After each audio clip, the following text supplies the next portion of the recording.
જય માતાજી બધાને। તો આજે અમે બનાવી છે તલની ચીક્કી। તો આ વિડીયો તમે જરૂરથી જોજો અને તમને ગમે તો લાઈક કરી દેજો।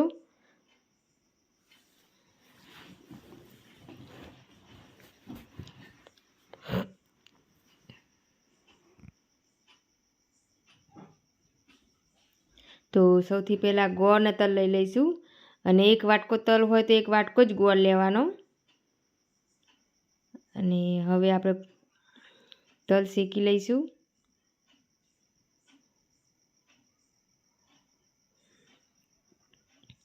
ગેસ ધીમો જ રાખવાનો અને ધીમા ગેસ ઉપર શેકવાના આવી રીતે, કે બહુ વધારે નહીં શેકાવા દેવાનો, થોડો કલર ચેન્જ થાય એટલે ઉતારી દેવાના। તો એને ધીમે ધીમે શેકીશું સરસ રીતે। અને આ ચીક્કી એકદમ પરફેક્ટ માપની જ બનાવી છે, તો તમે તમારા ઘરે બનાવજો આવી જ રીતે। બહુ સરસ લાગે છે કે બજારથી લાવીએ એવી જ બને છે।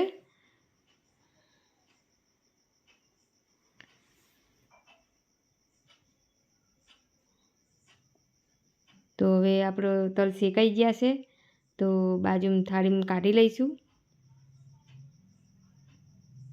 હવે કુંડું મૂકી દીધું છે, ગોળનો પાયો બનાવીશું હવે। તો ગોળ લઈ લીધો છે અને આ જલ્દી તલની ચીક્કી બનાવવા માટે આ ગોળ પહેલાં ભાગી નાખવાનો, એટલે તમારો પાયો જલ્દી થઈ જાય ગોળનો। તો મેં ગોળ ભાગી નાખ્યો છે બધો અને આવી રીતે કુંડામાં લઈ લીધો છે અને ગેસ ધીમો રાખીને આવી રીતે તાવીતાથી હલાવવાનું કે બધો ગોળ ઓગળી જાય।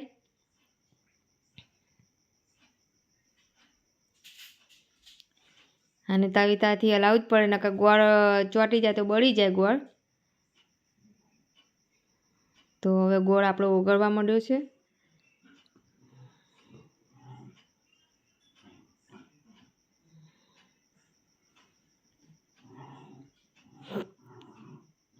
હવે આપણો ગોળનો પાયો તૈયાર થઈ ગયો છે।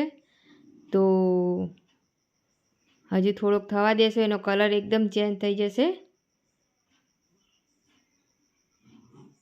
અને એક વાટકીમાં આપણે પાણી લઈ લેવાનું અને એમાં નાખીને જોઈ જોવાનું કે પાયો થઈ ગયો છે કે નહીં, એટલે તરત ખબર પડી જશે કે પાયો થઈ ગયો હશે તો એકદમ ચટકારા જેમ આમ તૂટી જશે ગોળ। નાખી દીધું છે। હવે ઠંડુ થાય એટલે ચેક કરી લેવાનું અને ગેસ બંધ કરી દેવાનો। જો આવી રીતે તૂટવું જોઈએ, તો જ આપણી ચીક્કી એકદમ પરફેક્ટ બને। હવે ગેસ ચાલુ કરી દઈશું।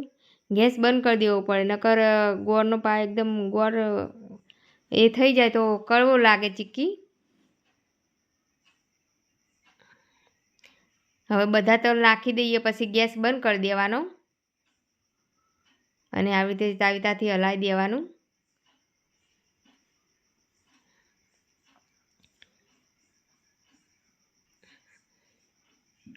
હવે આપણે થાળીમાં કાઢી લઈશું અને થાળીમાં એક પ્લાસ્ટિકની કોથળી લીધી છે, ગોળ કાપી દીધી છે ઠેલી, અને એના ઉપર ઘી લગાવી દીધું છે। ઘી ના લગાવો તો તમે તેલ લગાવો તોય ચાલે।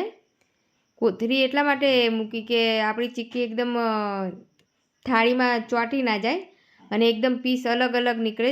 બજારમાં જેવી ચીક્કી મળે એવી જ નીકળે એકદમ પરફેક્ટ, એટલે ઠેલી મૂકી છે। હવે આપણી ચીક્કી મસ્ત સરસ રીતે થઈ ગઈ છે અને આપણે કટિંગ કરી દઈશું। અને તમને અમારો આ વિડીયો કેવો લાગ્યો કમેન્ટ કરીને જરૂરથી કહેજો। હવે આપણા જેવી ચીક્કી જોઈએ એવી રીતે કટિંગ કરી દેવાનું। આ પિઝા કટિંગથી કટિંગ કરી છે અને ચક્કાથી કરો તોય ચાલે। હવે આપણી તલની ચીક્કી બનીને તૈયાર થઈ ગઈ છે। તો ઉત્તરાયણ ઉપર તમે આવી જ રીતે બનાવજો, એકદમ પરફેક્ટ માપ સાથે બની છે। અને નવા હોય તો સબસ્ક્રાઈબ કરજો। અને લાઈક કરી દેજો. જય